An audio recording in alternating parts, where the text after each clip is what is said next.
नमस्कार दोस्तों, आप सभी का स्वागत है मेरे अपने YouTube चैनल पर। हम लोग देख रहे थे बाल विकास का परिचय। उसमें हम लोग देखेंगे बाल विकास की जो अवस्था होती है। तो सबसे पहले आज देखें हम लोग गर्भावस्था के बारे में। क्या देखेंगे? गर्भावस्था। गर्भावस्था जिसको बोलते हैं प्रेगनेंसी। अब इस गर्भावस्था में जो है जन्म से पूर्व बच्चे का कैसे होता है विकास, तो इसको देखेंगे। जन्म पूर्व विकास बच्चे का ना। तो इससे पहले मैं आपको एक क्वेश्चन दिखाऊंगा। आप लोग को दिख रहा होगा, देखिए क्वेश्चन को।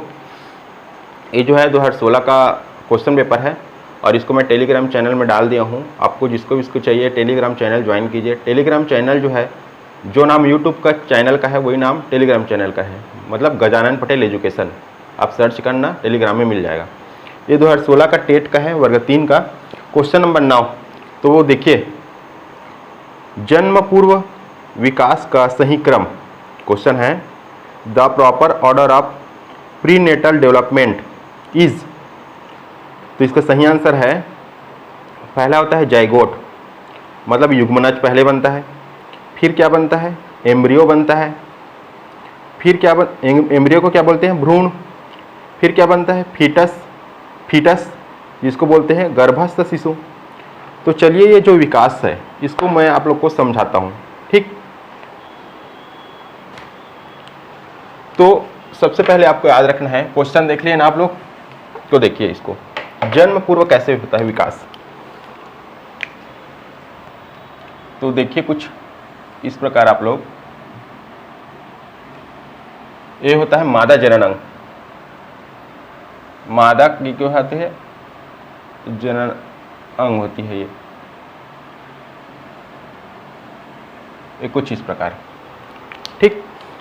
अब इसमें कुछ बच्चे याद रखना है आप लोग को। यहाँ पर क्या होता है? अंडाशय। अंडाशय जहाँ पर बहुत सारे क्या होते हैं? अंडाणु भरे होते हैं। अंडाणु, ये क्या है? अंडाशय। अंडाशय, अंडाशय को ही क्या बोलते हैं इंग्लिश में? मैं यहाँ लिख देता हूँ, अंडाशय। अंडाशय, ठीक। और इस अंडाशय को क्या कहते हैं? ओवरी। ओवरी। इसको अंग्रेजी भी याद रखना है क्योंकि कई बार अंग्रेजी ही दे देता है, इसलिए बता रहा हूँ ना। फिर यहाँ भी अंडाशय होता है, मतलब 2 अंडाशय हो गया। यहाँ भी क्या होता है? अंडाणु भरा होता है। क्या? अंडाणु। ये क्या है? अंडाशय। अंडाशय, ओवरी। चलिए देखते हैं। और एक चीज़ याद रखना बच्चों, ये जो पाइप है, ये जो नली है, इसको बोलते हैं डिम्बवाही नली। इसको बोलते हैं फेलोपियन क्या? ट्यूब। डिम्बवाही नली। अभी आगे काम आएगा, सब काम आएगा। तो देखते हैं हम लोग, यहां से क्या है? एक अंडाणु निकलता है, एक अंडाणु ना, अंडाशय से एक अंडाणु, जिसको क्या बोलते हैं? ओवम। ओवम, ओवम, ठीक। और बाहर से एक शुक्राणु क्या किया? एंटर किया, ऐसे। क्या है? शुक्राणु। शुक्राणु जिसको बोलते हैं स्पर्म। स्पर्म, ये क्या है? इंटर। अब ये शुक्राणु यहां आ गया, शुक्राणु, स्पर्म, स्पर्म आ गया। तो समझ आया आपको? शुक्राणु गया कहां पास? अंडाणु के पास। ये फीमेल रिप्रोडक्टिव सिस्टम का एक भाग है आप लोग का। मैं इसको बायो पढ़ाऊंगा तो बताऊंगा, ठीक। ये कहां आ गया? शुक्राणु, किसके पास? अंडाणु। अब क्या होंगे? दोनों मिलेंगे आपस में, दोनों मिलेंगे, ठीक। तो चलिए देखते हैं। ये डिम्बवाही नली है, इसको याद रखना, फेलोपियन ट्यूब। और ये अंडाशय है, फीमेल में 2 अंडाशय होता है। चलिए, तो हम लोग देखें, एक अंडाणु, अंडाणु मतलब ओवम, और एक क्या है, शुक्राणु। शुक्राणु मतलब स्पर्म। अब दोनों मिलेंगे क्या क्या होंगे, दोनों आपस में मिलेंगे। तो ये जो मिलने की प्रक्रिया है उसे क्या कहते हैं, तो ये प्रक्रिया क्या, दोनों की मिलने की प्रक्रिया को क्या कहते हैं। तो याद रखना ये दोनों मिलते हैं क्या, अंडाणु और शुक्राणु, तो इसे कहते हैं फर्टिलाइजेशन या निषेचन। फर्टिलाइजेशन जिसको हिंदी में बोलते हैं निषेचन। निषेचन क्या हो गया, निषेचन हो गया। अब ये कहाँ पर मिल रहे हैं, तो मैं बताया था आपको क्या है, फैलोपियन ट्यूब है। फैलोपियन ट्यूब डिम्ब वाही नली, तो ये कहाँ पर मिल रहे हैं, फैलोपियन ट्यूब में मिल रहे हैं। स्थान ये क्या है, मिलना ना, ठीक, ये दोनों मिल रहे हैं तो प्रक्रिया क्या कहते हैं, फर्टिलाइजेशन कहते हैं। और कहाँ पर मिल रहे हैं, तो डिम्ब वाही नली में मिल रहे हैं, फैलोपियन ट्यूब में मिल रहे हैं।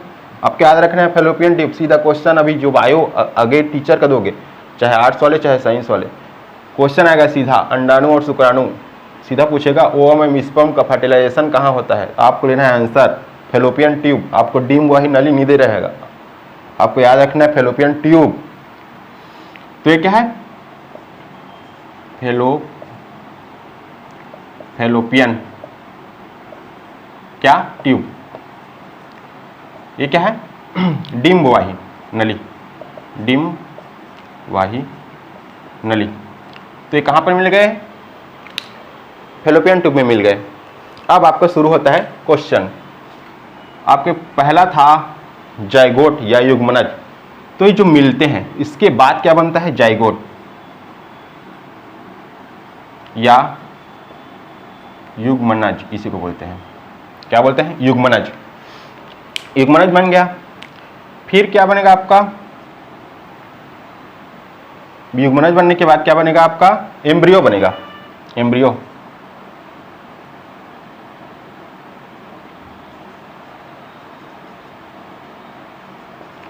एम्ब्रियो मतलब क्या बनेगा आपका, भ्रूण। और बताऊंगा मैं, ये जो भ्रूण है वो 3 लेयर पाया जाता है, 1, 2 और 3, इसको बताऊंगा बाद में आगे। क्या बन गया, अब भ्रूण बन गया। तो याद रखना ये जो भ्रूण है इसको क्या बोलते हैं, इसको क्या अवस्था बोलते हैं। तो याद रखना अवस्था की बात की जाए, भ्रूण को कौन सा अवस्था बोलते हैं, तो इसको याद रखना प्राणी विकास की प्रथम अवस्था। किसके, प्राणी के विकास की प्रथम अवस्था, प्राणी के विकास की प्रथम अवस्था क्या बोलते हैं, भ्रूण को। क्वेश्चन पूछ सकते हैं ना, प्राणी विकास प्रथम अवस्था ना, प्राणी के विकास की क्या प्रथम अवस्था किसको बोलते हैं, भ्रूण को, एम्ब्रियो को। अब एम्ब्रियो बन गया। दूसरा क्वेश्चन, आप दूसरा ऑप्शन यही था, पहला युग्मनज था, दूसरा भ्रूण था, बन रहा है क्वेश्चन। अब क्या बनता है आपका, फीटस, जिसको बोलते हैं गर्भस्थ शिशु। गर्भस्थ क्या शिशु बन गया, गर्भस्थ शिशु जी, आपका क्वेश्चन बन गया। पहला युग्मनज, दूसरा भ्रूण, फिर गर्भस्थ शिशु। अब आप लोग पढ़ते होंगे एक अवस्था, क्या पढ़ते हो, अवस्था। एक बार और देख लेते हैं इसको। सबसे पहले बना अंडा, एक क्या हुआ अंडाणु और एक क्या है शुक्राणु। अंडाणु को बोलते हैं ओवम, अंग्रेजी को याद रखना है, मैं बार बार बोल रहा हूँ। शुक्राणु को बोलते हैं स्पर्म। दोनों मिलते हैं तो मिलने की जो प्रक्रिया है, प्रक्रिया, तो उसको क्या बोलते हैं, फर्टिलाइजेशन मतलब निषेचन। और ये जो मिलते हैं वो कहाँ मिलते हैं, ये क्या ट्यूब है, फैलोपियन ट्यूब।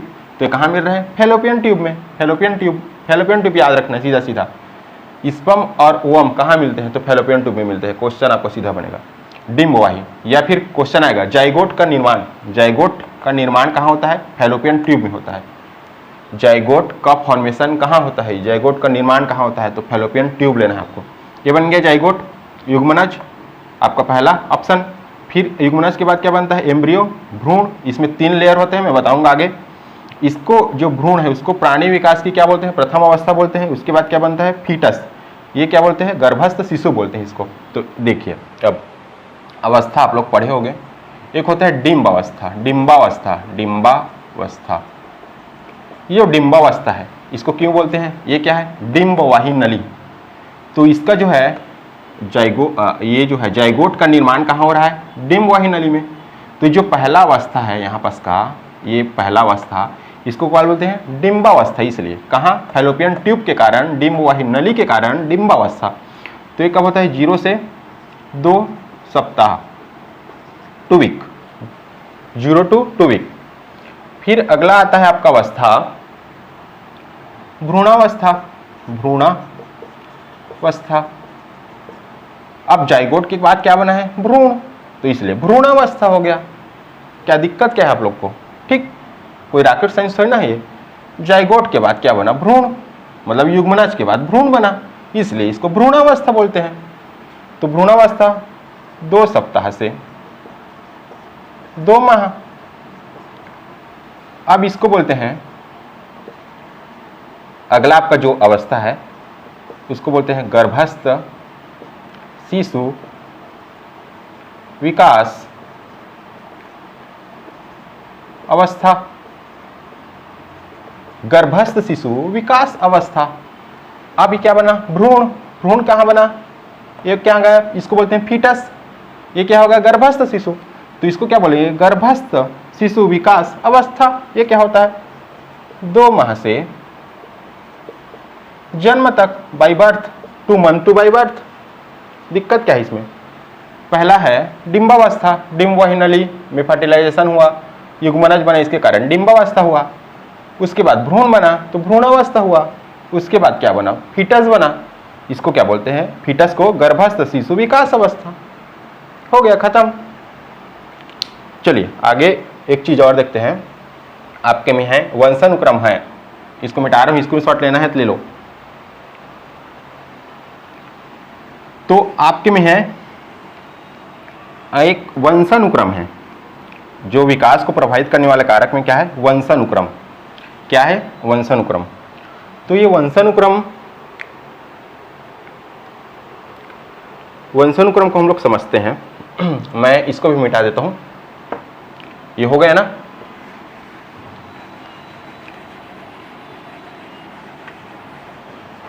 चलिए देखते हैं, ये आपके साइंस में भी काम आएगा, चिंता मत करो। ये वंशानुक्रम क्या है, वंशानुक्रम, वंशानुक्रम जिसको बोलते हैं हेरिडिटी। अब वंशानुक्रम में आपका आता है गुणसूत्र, गुणसूत्र, ठीक।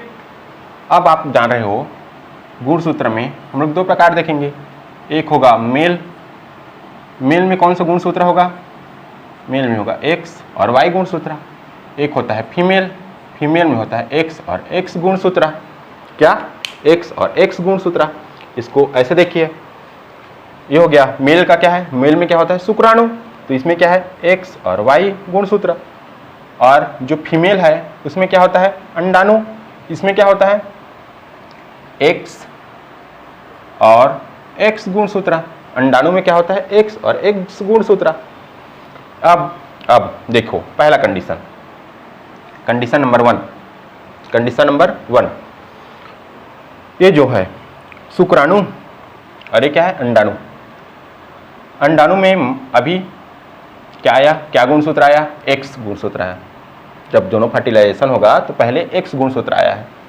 अब शुक्राणु से क्या जा रहा है, एक्स गुणसूत्र जा रहा है। शुक्राणु से क्या जा रहा है, एक्स गुणसूत्र। अंडाणु में पहले से क्या है, एक्स गुणसूत्र। अंडाणु में एक्स ही होता है, एक्स ही होता है, तो वहां से एक्स ही जाएगा, ये बदलेगा, ये कभी एक्स जाएगा कभी वाई जाएगा। तो देखिए यहाँ से क्या आया, एक्स, यहाँ से क्या आया, एक्स। अब दोनों फर्टिलाइजेशन होगा, मैं बताया हूँ आगे अभी। तो ये जो फर्टिलाइजेशन होगा मतलब निषेचन, दोनों का निषेचन के बाद क्या बनेगा, ये एक्स और ये एक्स, तो क्या बनेगा, एक्स एक्स। और एक्स एक्स जो गुणसूत्र होता है या जो क्रोमोसोम होता है, क्रोमोसोम, क्रोमोसोम, तो ये क्या होता है, फीमेल होता है। मतलब लड़की, फीमेल। अब कंडीशन नंबर 2, यहां से x ही है तो x ही आएगा, यहां से x ही आया, ये कंडीशन नंबर 2। अब यहां से x के बजाय क्या गया, y गया, y गुणसूत्र गया। अब क्या होगा, दोनों का निषेचन होगा। अब क्या बनेगा, x और y बनेगा, तो ये क्या बनेगा, मेल बनेगा, मतलब लड़का।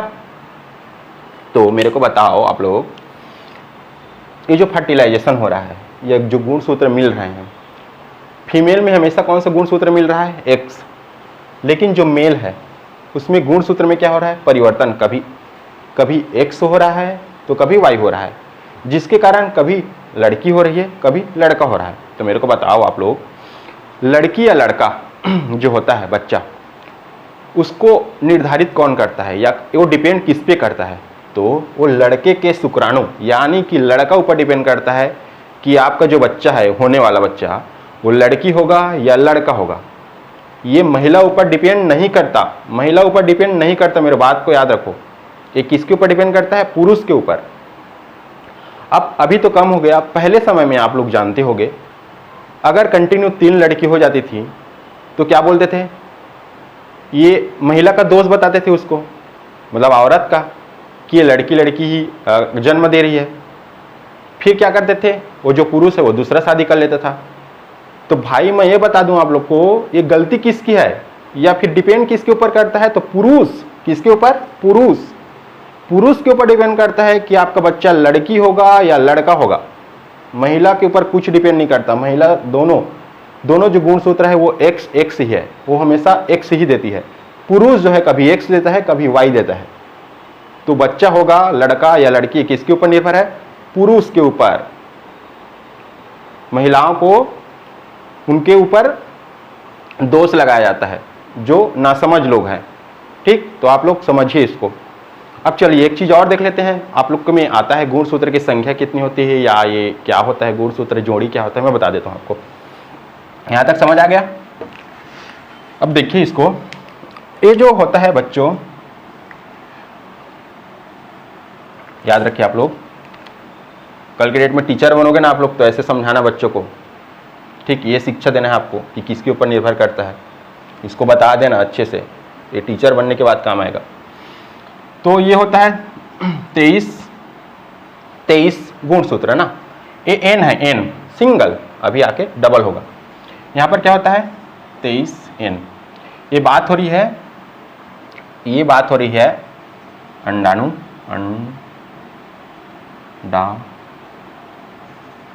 अंडाणु, ये अंडाणु है ना, मतलब ओवम, मतलब ये होगा अंडाणु, मतलब क्या होगा, ओवम।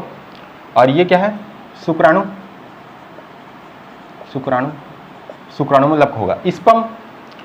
अंडाणु में क्या है 23n है, शुक्राणु में क्या है 23n है। अब बताया था मैं, दोनों क्या होता है, फर्टिलाइज होता है तो जाइगोट बनता है। अब ये क्या हो गया, फर्टिलाइज होके जाइगोट बन के ये हो गया बच्चों आप लोग का 23, और क्या हो गया 2n हो गया 23, लेकिन क्या हो गया, पहले n था, अब क्या हो गया, ये 2n हो गया। n बराबर 23 है तो 2n बराबर क्या होगा, n का मान 23 है, एक ठो n का मान, तो दो ठो n का मान क्या होगा, 46 होगा ना। एक ठो n 23 है, दो ठो n 46, क्या दिक्कत है। अब इसी को क्वेश्चन पूछता है आपके, गुणसूत्र की जोड़ी, तो जोड़ी में कितना है 23, जोड़ी में कितना है 23। गुणसूत्र में जोड़ी की संख्या या जोड़ा की संख्या, याद रखना गुणसूत्र में जोड़ा बोल रहा हूं मैं, जोड़ा की संख्या कितना है 23, जोड़ा की संख्या, जोड़ा मतलब 2 होता है जी, ठीक, जोड़ा की संख्या कितना है 23। अब मैं बोलूं जो गुणसूत्र की संख्या कितना है, मनुष्य में गुणसूत्र की संख्या, तो संख्या याद रखना है 23, 1 2 23 मतलब 46, तो गुणसूत्र कितना हो गया 46। तो एक मनुष्य में गुणसूत्र की संख्या कितनी होती है 46, और गुणसूत्र की जोड़ी की संख्या कितनी होती है तो 23। आया समझ। अब याद रखना ये होता है 46, ये क्या है सामान्य, नॉर्मल स्थिति। अगर ये हो गया मान लो गुणसूत्र 47, कितना हो गया 47। तो ये फिर क्या हो जाता है, बीमारी हो जाता है। लड़का में लड़की का करेक्टर दिखने लगता है और जो है लड़का में लड़की का, लड़की में लड़के का। वो जो आप लोग पढ़ते हो फीमेल वाला करेक्टर लड़का में आ जाता है, उसकी स्तन का जो वो है उसका विकास होने लगता है। तो ये इसी कंडीशन में आता है। अगर गुणसूत्र क्या हो गया 47, अब यही गुणसूत्र 45 हो गया तो भी बीमारी होता है। इसको अच्छे से देखेंगे जब हम लोग बायो देखेंगे तो, ठीक है। आप मेरे को टेलीग्राम चैनल में आप लोग जुड़िए। ये सब जो नोट्स है आज जो पढ़ाया हूँ उसको मैं टेलीग्राम चैनल में डाल दूंगा, आप लोग उससे जुड़िए और उस टेलीग्राम चैनल से उसको प्राप्त कीजिए। टेलीग्राम चैनल का नाम वही है जो यूट्यूब चैनल का नाम है, Gajanan Patel education. Telegram channel क्या है, गजानन पटेल एजुकेशन। और इससे रिलेटेड बायो साइंस जो भी है मैं सब उसमें क्या कर रहा हूँ, फोटो PDF के रूप में अपलोड कर रहा हूँ। तो उससे जुड़िए आप लोग, Gajanan Patel education. Thank you. और आप सभी लोग जो है चैनल को क्या कीजिए, सब्सक्राइब कीजिए और शेयर कीजिए। आप लोग शेयर नहीं कर रहे हो, बहुत ज़्यादा शेयर कीजिए और लाइक कीजिए। वीडियो देखते हो तो लाइक किया करो, ठीक। Thank you.